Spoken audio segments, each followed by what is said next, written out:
The Monroe County Commissioners are now in session. Chairperson Paulette Summey presiding. God bless the United States, state of Tennessee, and Monroe County. Mr. Winters, would you lead us in our invocation? Yes. Dear Father, we want to come to you. We want to thank you for this day, dear Father. Thank you for all the people that is here, dear Father, because each one of them loves this county, dear Father. Please just watch over us. Give us the wisdom where we do the right things for our county, dear Father. Be with all our leaders in each office. Watch over each one of them. And all these things we ask in your great, wonderful name. In Jesus Christ, I pray. Amen. Amen. Commissioner Wade, lead us in the pledge. Attention, salute, pledge. Pledge allegiance to the flag of the United States of America and to the republic for which it stands, one nation, under God, indivisible, with liberty and justice for all. Well, I just want to get him started. Roll call, please. William Kraus. Dan Earhart. Here. Brian Harrell. Here. No. Greg Miller. Here. Adam Reynolds. DJ Cyber. Here, present. Paulette Summey. Present. Roger Thomas. Here. Travis Wade. Present. David Winters. Present. 9 present. First, we have the minutes from our August 22nd, July meeting. Do I hear a motion to approve? So moved. Second. Roger Thomas, second by Mr. Harrell. All in favor? Any opposed? Next is our notary publics. Do I hear a motion to approve? Motion we approve. Craig Miller, Second. Danny Everhart. Roll call, please. William Kraus. Danny Earhart. Aye. Brian Harrell. Aye. Greg Miller. Aye. DJ Cyber. Aye. Paulette Summey. Aye. Roger Thomas. Aye. Travis Wade. Aye. David Winters. Aye. Next is the trustee trial balance report. Do I hear a motion to approve? I'll make a motion to approve. Second. David and Travis Wade. David Winters, Travis Wade. All in favor? Aye. Any opposed?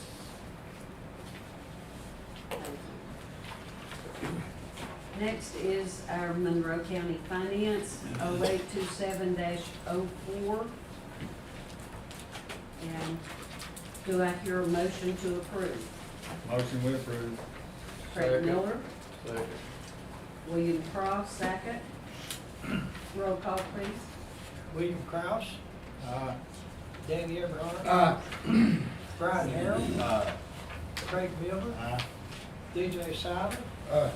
Paulette Summey. Aye. Roger Thomas. Aye. Travis Wade. Aye. David Winters. Aye.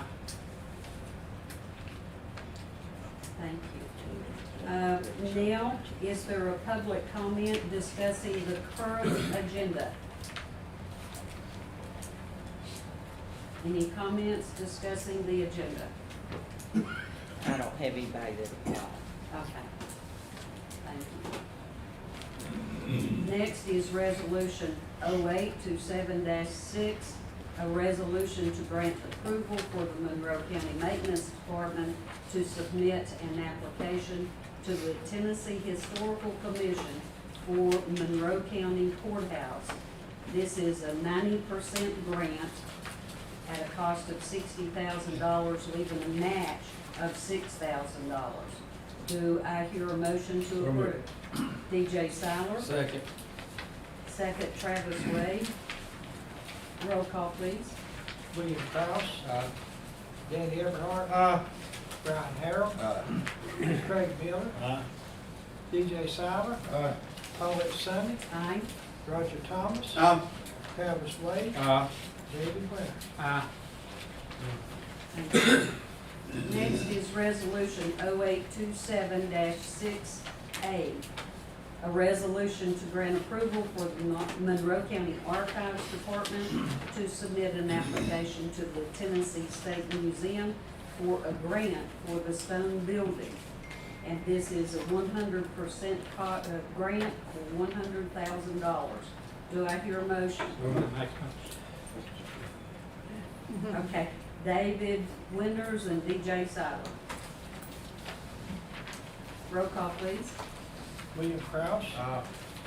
Danny Everhart. Brian Harrell. I want to abstain due to my employment status as the archivist of Miller County. Craig Miller. DJ Siler. Paulette Summey. Aye. Roger Thomas. Travis Wade. David Winters. Aye. Next is Resolution 0827-6B, a resolution to grant approval for the Monroe County Tourism Department to submit an application to the Tennessee Department of Tourism for a grant for the stone building. And this is a 90% grant of $100,000, leaving a match of up to $10,000. Do I hear a motion to approve? DJ Siler, Second. William Cross. roll call please. William Kraus. Danny Everhart. Brian Harrell. Craig Miller. Adam Reynolds. DJ Siler. Paulette Summey. Aye. Roger Thomas. Travis Wade. David Winters. Resolution number 0827-6C, and be it resolved by the Monroe County Board of County Commissioners meeting in regular session, August 27th, 2024, that the following amendment for the emergency management budget be made in the county general fund for the fiscal year 24-25, and it's contributions of $109 this year, and fund balance, which was donations the previous year, is that correct? Yes. For $300, for a total of $409.38. Do I hear a motion? Make a motion. David Winters, Second. second William Cross. Roll call, please. William Kraus. Danny Everhart. Brian Harrell. Craig Miller. DJ Siler. Paulette Summey. Aye. Roger Thomas. Travis Wade. David Winters. Aye. Thank you.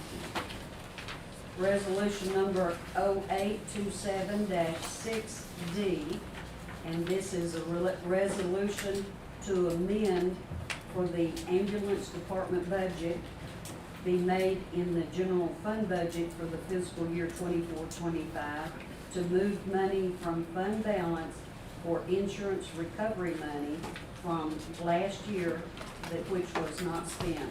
And this was $23,166.01.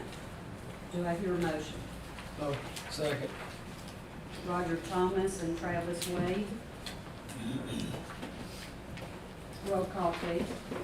William Kraus. Danny Everhart. Brian Harrell.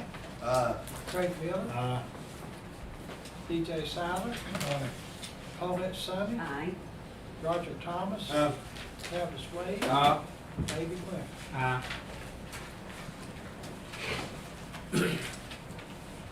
Next is resolution number 0827-6E. This is a resolution to make corrections on 3 salaries missed entering the budget.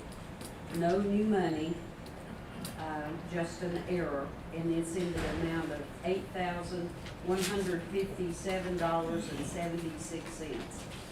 And this is for the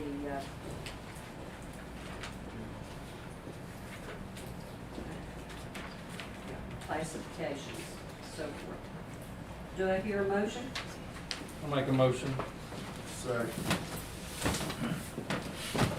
Travis, that was you? Yes. Okay, and Brian Harrell. Roll call, please. William Kraus. Danny Everhart. Brian Harrell. Craig Miller. DJ Silent. Paulette Summey. Aye. Roger Thomas. Travis Wade. David Winters. Next is resolution number 0827-6F, a resolution to authorize the sale of one ambulance as surplus property and place it for sale by sealed bid. And it gives the VIN number and that it has 316,364 miles on it. Do I hear a motion to approve? I'll make a motion. Travis Wade, second by Brian Harrell. Roll call, please. William Kraus. Danny Everhart. Brian Harrell. Craig Miller. DJ Silent. Paulette Summey. Aye. Roger Thomas. Travis Wade. David Winters. Next is the Monroe County Board of Education budget amendments. Do I hear a motion to approve? So moved. Brian Harrell, second. William Cross. All in favor? Any opposed? Thank you. Next is resolution 0827-8, resolution of Monroe County Commission confirming the appointment of Kimberly Anderson as Monroe County Economic Development Director. So moved. DJ, lots of seconds. Thank you, Kimberly. And she's here, shouldn't be. All in favor? Aye. All of us. Congratulations. Next is resolution number 0827-9. It's the County Commission for Monroe County, a resolution approving the first distribution from opioid settlement funds received from the state of Tennessee for the purpose of addressing the opioid crisis in Monroe County. Do I hear a motion? We want to go ahead and discuss some of this, Chairman. I'll make a motion. Travis, Second it. second by William Cross, okay. We've just got some mixed emotions here. A lot of commissioners that would really like to see people get some things that they deserve in their ministries, their councils, and things of that nature. I think I'll speak for a few of us, but I don't mind if you're speaking for yourselves as well. So, Mr. Clark, you go ahead. We've got mixed, some of the commissioners here have mixed feelings from what I've discussed with other ones in here. There was possibly an amendment coming up tonight. I ain't heard that amendment yet. But we've worked on this, and that opioid council has worked on it hard too. And we did the best we could with the situation. But like we said, we had developments that come up between that opioid meeting and now. I want to know what this commission, how we feel about this. How do you feel about this resolution right here as it stands right now? I think we got some concerns over like two of them already. Say what? We got some concerns over at least two of them right now. We'd like to get some answers, sit down and talk to them, have some, maybe another workshop over that. Need a workshop brought into it to discuss each and every one of these we just gave them to. Yeah. Make sure it's final. I just, I don't feel comfortable putting a vending machine out here in Madisonville, Tennessee, and passing out some kind of stuff for out on the street. Well, my question was, and a concern I believe the other commissioners was, and I'm directing this to Gail over here on the 517. There's nothing in their application that says that they're using that money for their mortgage. Am I correct or not? You're correct. I mean, and they're here to represent themselves if you would like to ask them. Are you using this money towards your mortgage? No, sir. Okay, so you're just using it as you've outlined it in your application? Yes, sir, that is correct. Okay. The, one concern was is, and I'm trying to speak for some of the commissioners, they may have more questions than I have is, but these people that you're working to try to get them back into rehab and to get them straightened out in their life, Yes, sir. you're charging so much money after they get a job, am I saying that correct? The first 90 days that they're in our program, they live there for free. We don't charge them anything. And that's part of the money that the grant would be used for. After 90 days, we help them get a job for their purposes. They pay us $150 a week in tuition to continue their program, which is a year long. And as far as tuition right there, does that involve in food, housing, or? Everything. Everything? Everything. So it's not just dedicated to one thing? Absolutely not. It goes to pay our bills, to run the house. About the gym fees, The gym fees, uh-huh, after 90 days, they would pay it. If they choose to continue that gym membership, they pay for that. We just got them a discounted rate of $25 a month. where is the gym? It's in Tellico Plains. There is a gym there? Yeah, Juan Garcia, Senor Lopez, he also has a gym. Skyway Fitness. We noticed that you have room for 12 people. Actually 15, Okay, because you counted 15, yes. but there was nothing on there that had, How it many had are- 12, and then it had 15, so there was confusion on that. We had asked for 15 because we realized that we're not only going to service 12 guys for a 12-month period. Some guys are gonna come in, some guys are gonna come in, they're only gonna stay for 6 months. We're not gonna leave that bed open, we're gonna try to fill that bed and help somebody else. So we feel like we would have 3 men who actually would not finish a year-long program. And so that's what the extra 3 are for. Now, on this, grant, what you're gonna get here, you get so much per month for each, person's there. Yes, sir. Then you charge him so much to be there too? First 90 days, our residents do not pay a nickel. They pay nothing. Even if we don't get this grant, they don't pay anything. They spend 90 days working on themselves. We're making sure that they're getting weekly counseling, they're getting weekly job training services, they're getting therapy, they're getting pastoral counseling, they're going to Celebrate Recovery meetings in the area, they're attending church, they're being discipled, they're being mentored by fine upstanding men in the community like yourselves who are willing to take on that challenge. They are focusing solely on themselves for 90 days. After 90 days, just like all men, just like all the men in this room, they have to go to work and they have to begin to pay their way. It's $150 a month in tuition, and it pays every single bill they have. That leaves them approximately 60% of their paycheck left to pay on their own child support, to pay for any fines that they're working off, to earn back their driver's license, to take care of child support, things of that nature. We don't just send them off to a low-paying job either. We're sending them off to high-quality jobs. We're working with vocational rehabilitation services here in Monroe, in the state of Tennessee. Our minimum requirement for them is a $16 an hour job. So when they get a job, if they got funds for child support or, reckless driving, They're Yeah. taking care of those funds. they gotta come out first. Well, yes, we're teaching them that a man of valor takes care of their responsibilities, and their responsibilities are first to their children and second to their community. That's good. I hate to ask this, I hate to pry, but it's been brought up. Whose name is the deed? The deed of Valor House, the name, I wanna make sure I get this right, because I do understand that there's some concern.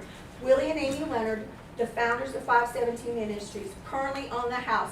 We lease that house for $1,000 a month to 517 Ministries to be used for Valor House. This is a beautiful home that we could very easily rent out for about $2,400 a month. We are not looking to profit not one single bit from this process. We are also in talks to get a contract for deed so that when this house is paid off, it will convert into 517 Ministries. Why haven't we done that right now? I'm sorry. Our interest rate right now is 3.5%. We don't want to give that up. If we can avoid that, we're gonna avoid that. But our intention is to be able to provide you guys with a contract for deed as soon as that process is finished, because we understand those concerns.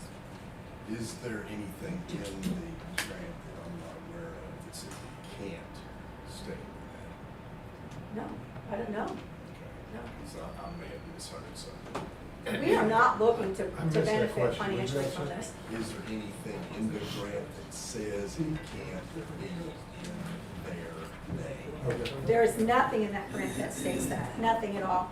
This is a common practice among recovery housing. They will rent a house and they will just pay that rent. Now, what we're doing is we want to give back we want this house to go to the ministry. However, how do you walk away from a 3.75 interest rate? You just don't do that. That would be foolhardy. But our intention, we've given everything that we have to this ministry. That was our home. We walked away from that home. I was homeless for 3 months while we were waiting to install a trailer across the street so that we could live in. We have given everything for this ministry. Nothing. I walked away from my couches. I walked away from my pots and pans, my towels, my dishes.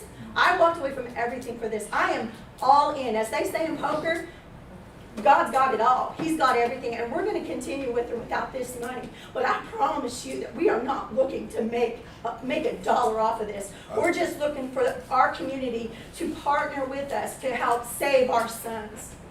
I understand. Yeah. But I I hope do. you understand why we're asking these hard I questions. do, and that's why I'm here, because I don't want you to be mistaken. I don't want you to think that we're looking for anything. I want to answer your questions fully and completely. I do, and I'm happy to do it. You brought up that can't be in their name until it's paid off. Can you specify how many years that's gonna be before that's done? Well, my mortgage, I've got 23 years left on it, but we pay $1,000 a month. My mortgage payment is $883 a month. We've contracted to pay $1,000 a month. When we get the contract for deed, I'm assuming that the lawyer is gonna go ahead and put all that in the paperwork, that as soon as it's paid off, it immediately goes into 517 Ministries' name. And then it becomes part of our 501c3, and if we ever dissolve, we've already got steps set up how we would liquidate our ministry. Is there our attorney, Mr. Dixon, is there anything such as a contract of intent that they would sign? Yes, you call it memorandum of understanding these days. Okay, Yeah, MOU, same yes, thing. MOU, same thing. I think the county would like to have a memorandum of understanding that, Absolutely. because you could feel, Sure, we can 3 fail months from- miserably, yeah.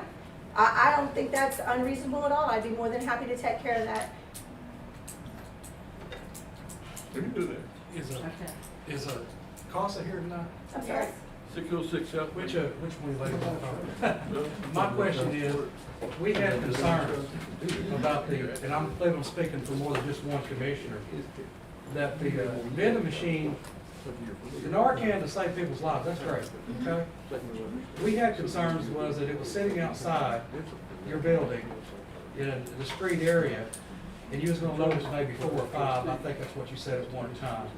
And all they could do was simply just walk up and just put a zip code in and take them.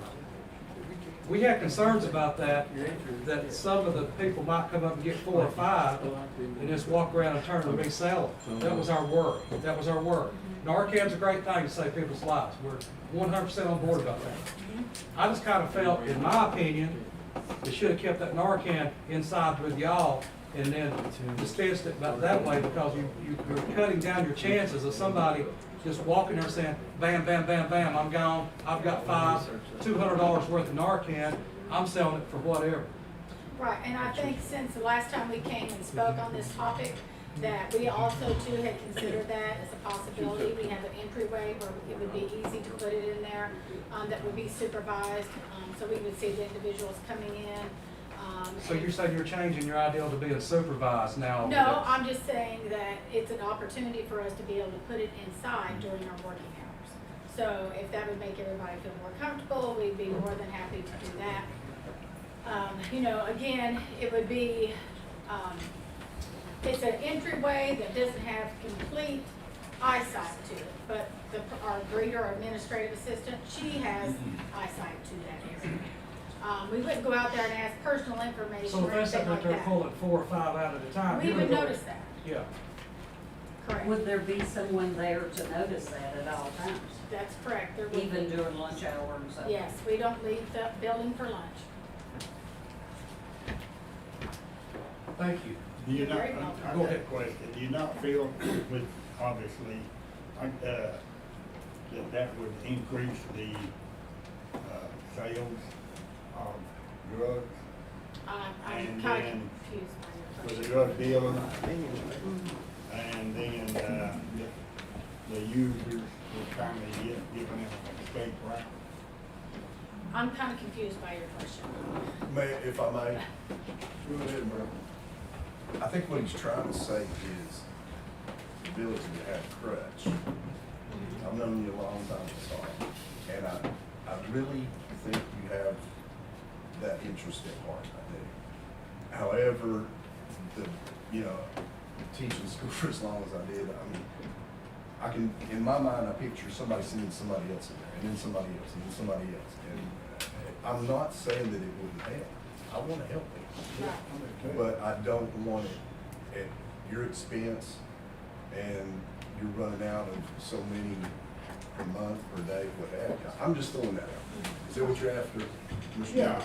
I mean, just for instance, It could It increase is.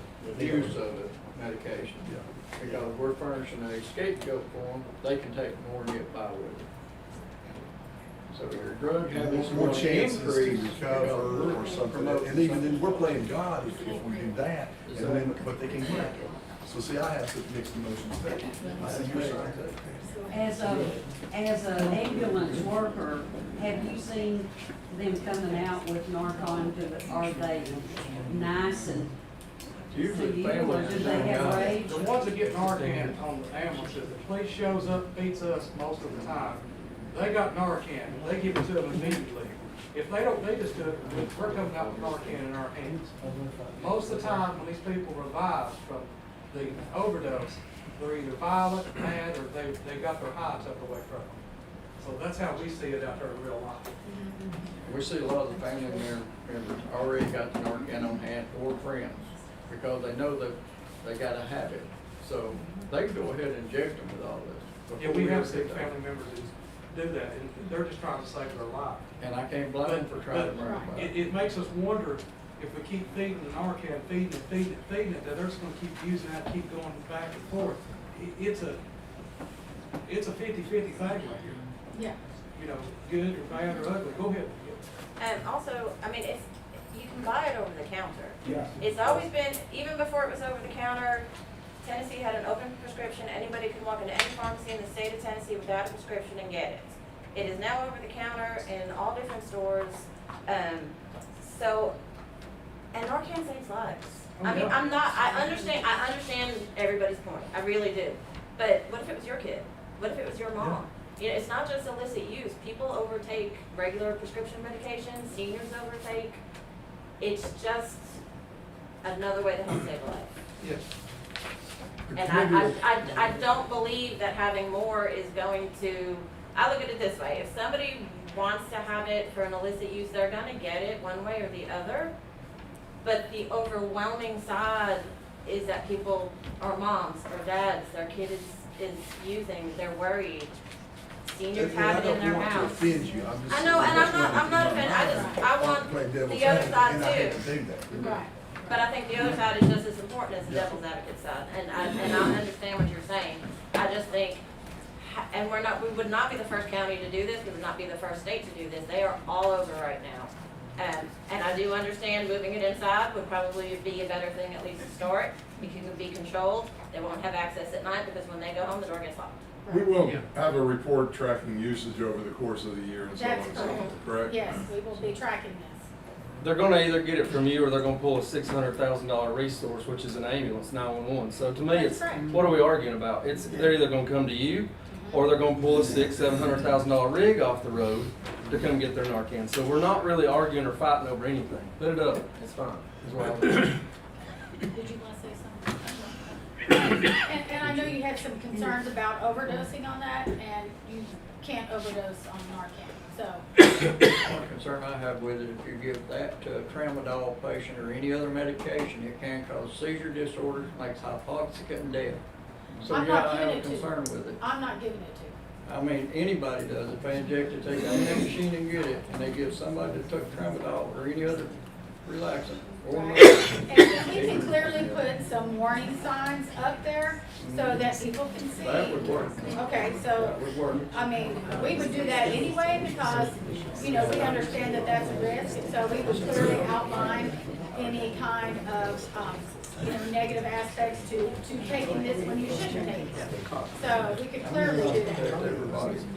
I understand that, yeah. Any other discussion? Madam Chair? Right. Yes. I appreciate everybody's input and all the words. I hear what you say loud and clear.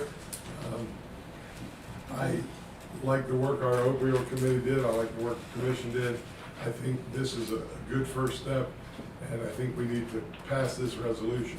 I would like to offer an amendment to this resolution in that the MOU discussed for 517 be included in this wording so that their distribution isn't received until the MOU signed, reference to the House. Well, I will, that can be done, absolutely, but I will have contracts for everybody as well. So please do not come to my doorstep in the morning not wanting a check, because it's not, I will not have it read. And also, I will have to have, if you do pass a resolution as it is, I have been instructed by the state that the Madisonville Church of God, and I will reach back out to them, do I have a representative here? Okay, Madisonville Church of God and True Purpose Lighthouse, resubmit your applications based on the amount that was awarded. So Madisonville Church of God in this resolution is $20,000, and True Purpose Lighthouse is $50,000. And just explain to me what you're going to use that money for remediation wise. That way I can put it in the contract and it's easier to track for audit and state purposes. So it's to downgrade what they were requesting? Correct, yes. So, I want to make sure, yes, sir. From my perspective, I think the MOU was for the one project. One project, 517 MOU in regards to the House. Right, the rest of it is going to be done. Everything else is passed as is, Yes, I've already got the contract. as submitted. And that would be my that would be my amendment to the motion. We have a second. Second. Second. David Winters. Madam Chair, Pardon? are we done? Are we going to vote? All right, is there any other discussion? We'll go to a vote. Roll call, please. William Kraus? On the amended version of the resolution. That's what we're voting on. That's what we're voting on, is the amended version. William Kraus? Aye. Dan Earhart? Aye. Brian Harrell? Aye. Craig Miller? DJ Simon? Aye. Paulette Summey? Aye. Roger Thomas? Travis Wade? David Winters? Aye. All right. Do I hear a motion? Now we have to pass the motion. Yes, we passed the motion as amended, so roll call on that. That was the amendment. Now we passed, so roll call on the resolution. William Kraus? Aye. Dan Earhart? Brian Harrell? Aye. Craig Miller? DJ Simon? Aye. Paulette Summey? Aye. Roger Thomas? Travis Wade? David Winters? Aye. Do I hear a motion to adjourn? Roger Thomas and David Winters.